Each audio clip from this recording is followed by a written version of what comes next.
I can promise you, you have never seen anything like The Severing.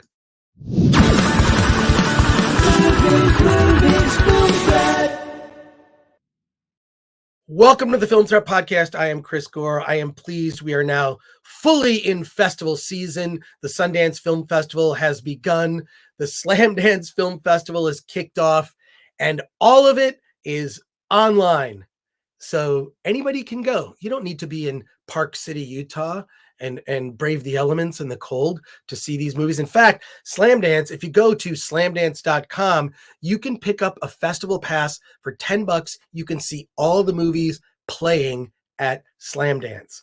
Before we talk to Mark Pellington about his film, The Severing, just a quick reminder to please like, share, and subscribe.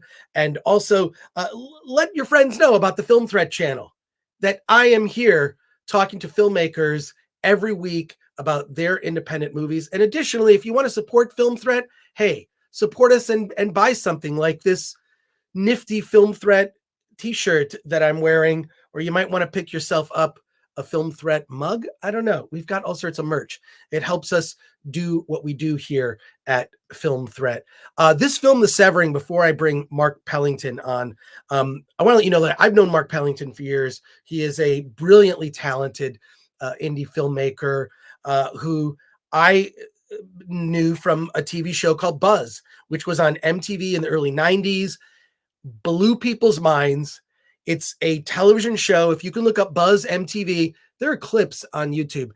Incredibly influential television series that featured, just told news stories in an incredibly original way, a sort of woven experimental film, music, and it's like it's that TV show Buzz is more relevant now than even when it first came out. And this film, The Severing, I feel is very inspired by Mark Pellington's early work in Buzz. I'm so ecstatic to bring him onto the Film Threat Podcast today.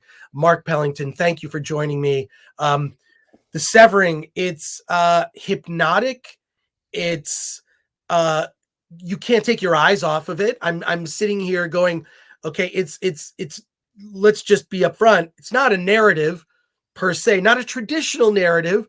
I believe that there is some story being told through it's these dancers that are have makeup on and are contorting in ways I've never seen, and through the use of sound, you have me, just locked into everything. It's visually, it's just incredible.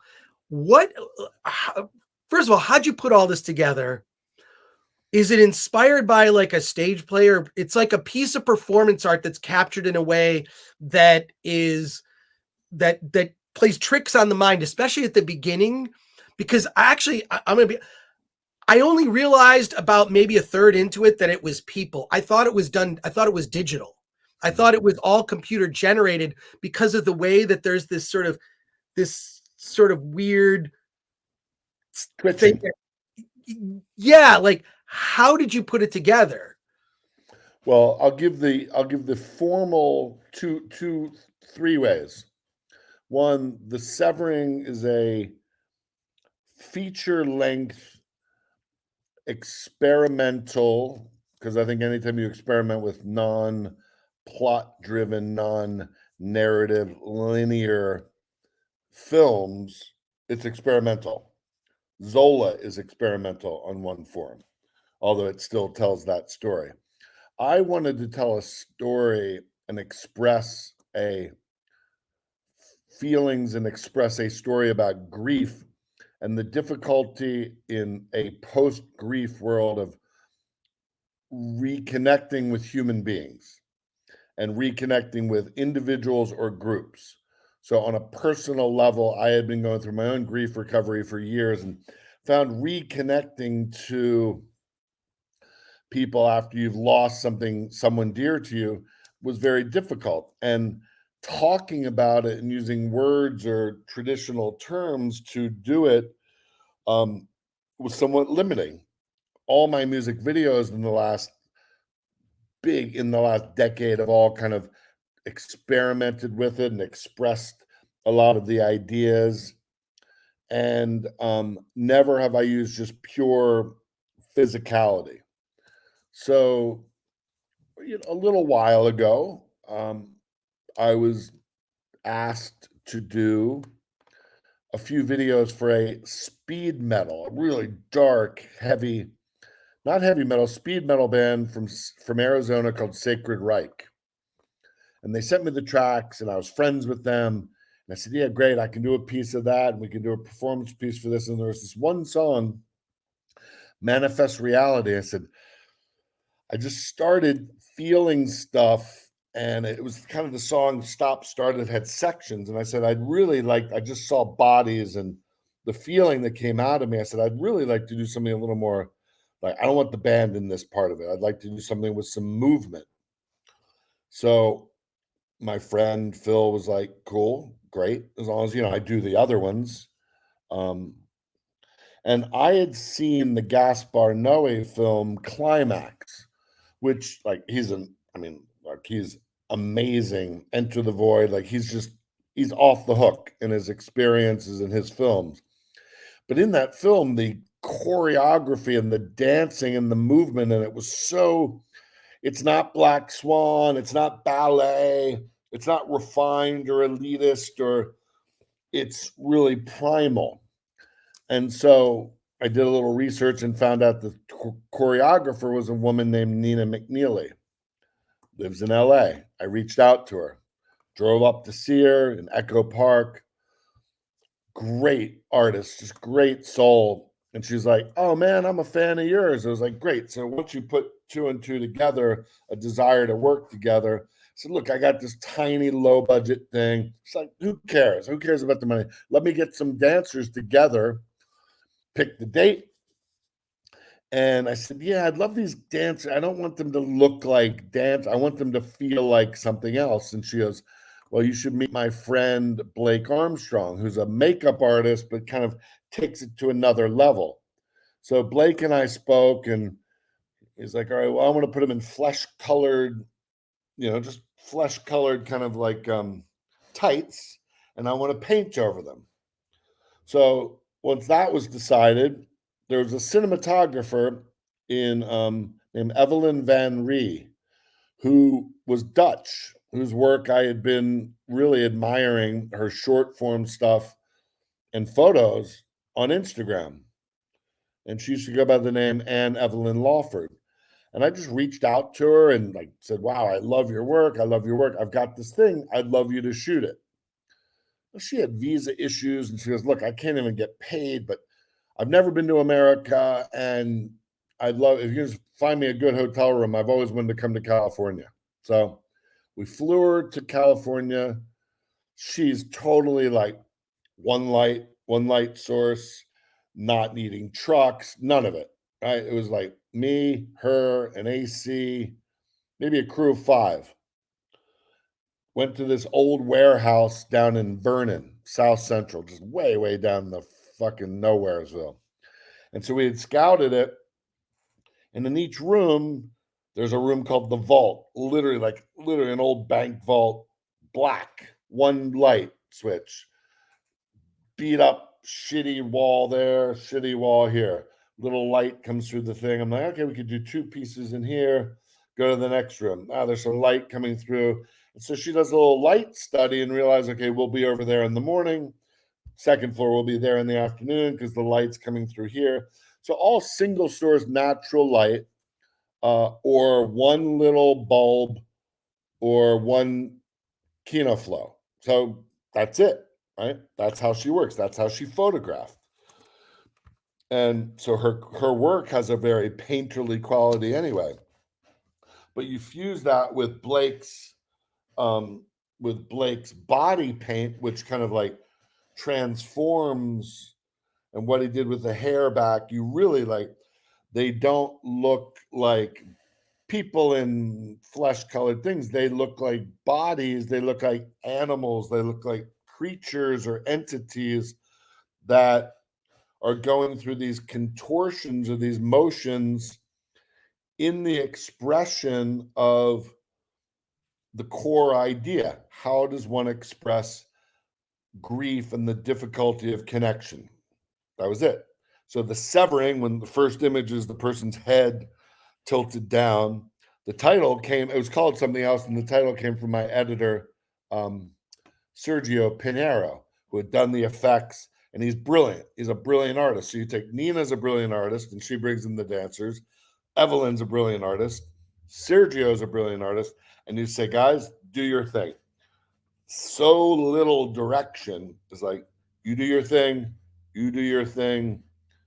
And so we made the video, but then Sergio and I kind of laid out the piece, pulled some music from different sources. Big Black Delta, ironically, Nina knew the guy, John. His piece is used twice. Composers I've worked with, Tom and Andy, we pulled some of their stuff. My friend Jeff Rona, John Avarice, people who had done some tracks for Mothman.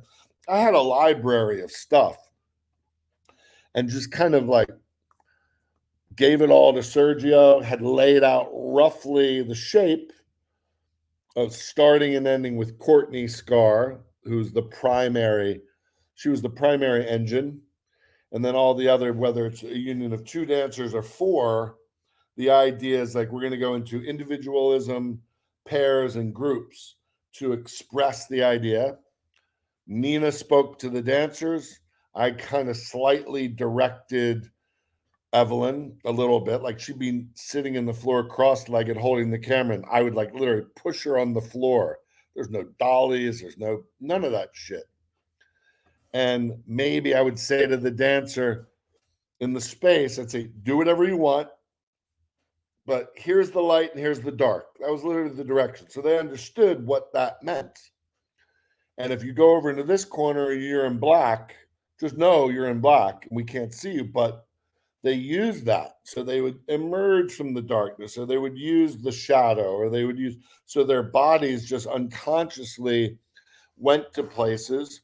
That's why the film isn't very cutty. It's like really lets you see. The music video is all chopped up. It's easy to form and chop that stuff, right?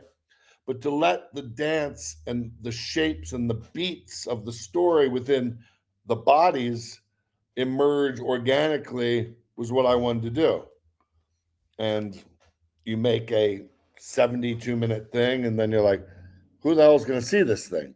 But that was the purity of expression, the purity of creation, and the intention.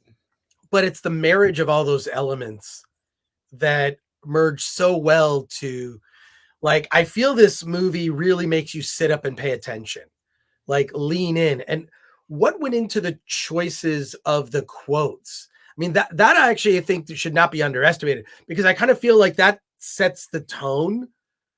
These very meaningful, somber quotes that sort of add a structure.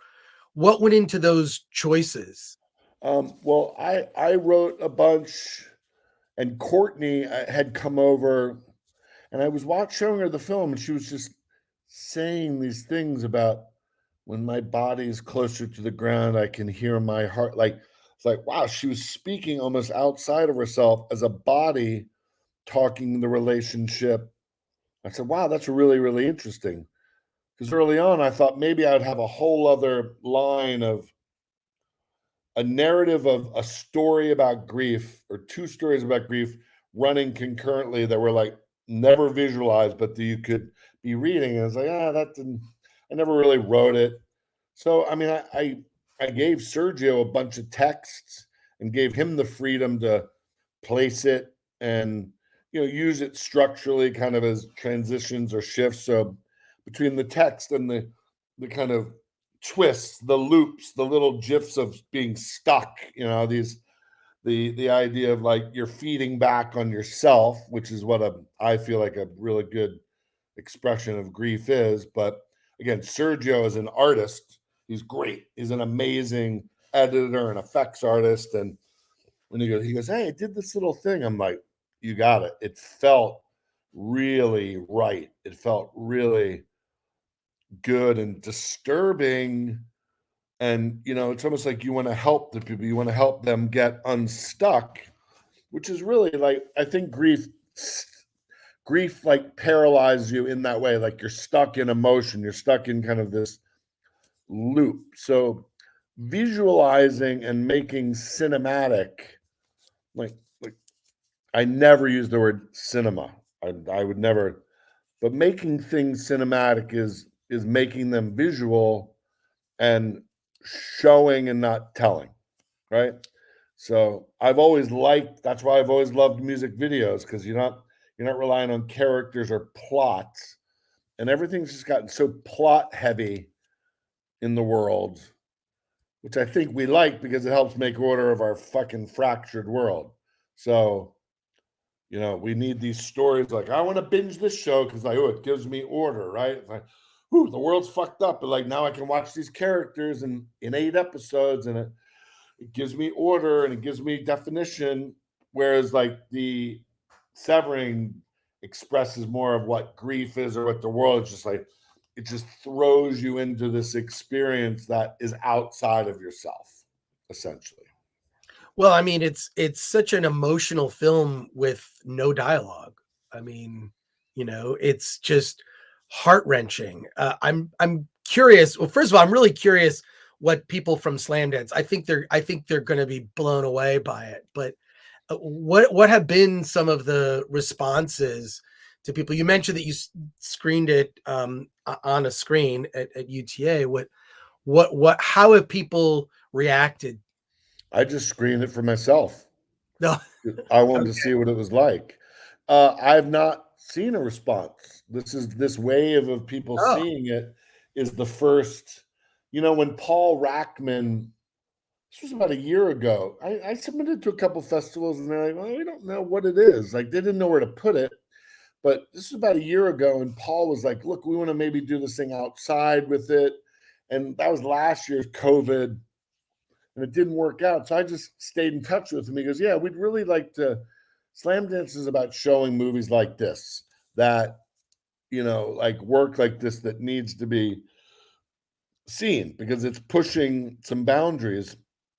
And so I just appreciated it. I was like, great, at least people get to see it. It's just sitting on my website isn't doing any good. Although I haven't put the full film there because you always hope like I'll give it to a distributor. If there's a distributor out there that like releases this kind of stuff, you can have it.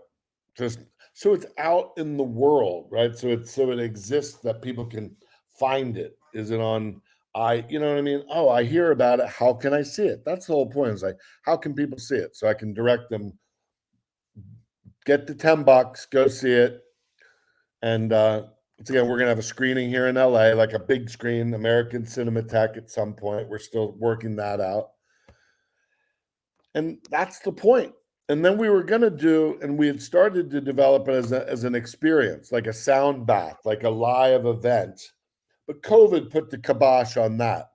So right. Nina and I have said, hey, when COVID or Omicron, whatever, goes away again, and people start, maybe we could do this thing where like you go into a space, something with text and grief and something personal, then show the film, maybe 4 screens surrounding 100 people at a time, Wow. and then you watch it and you come out and maybe bring a picture of somebody you've lost, and afterwards you write something. So how does that film experience affect your perception of grief before and after?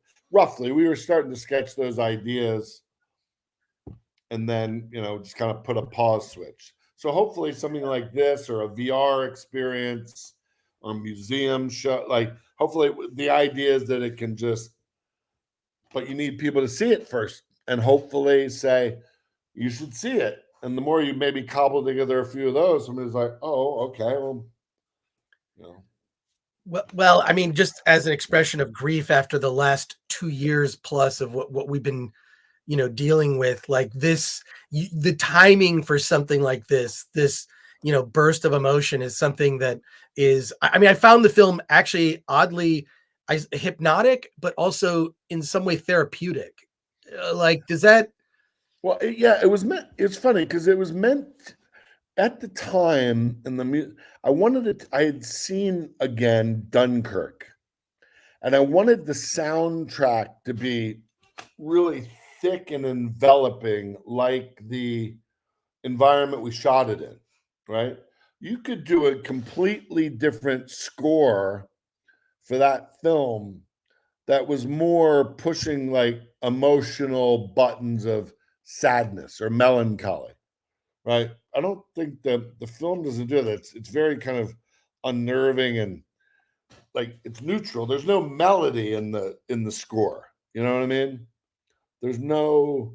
It's just chords and thickness and it's like honey. It's like honey and sinew and paint, and it's thick. It's thick.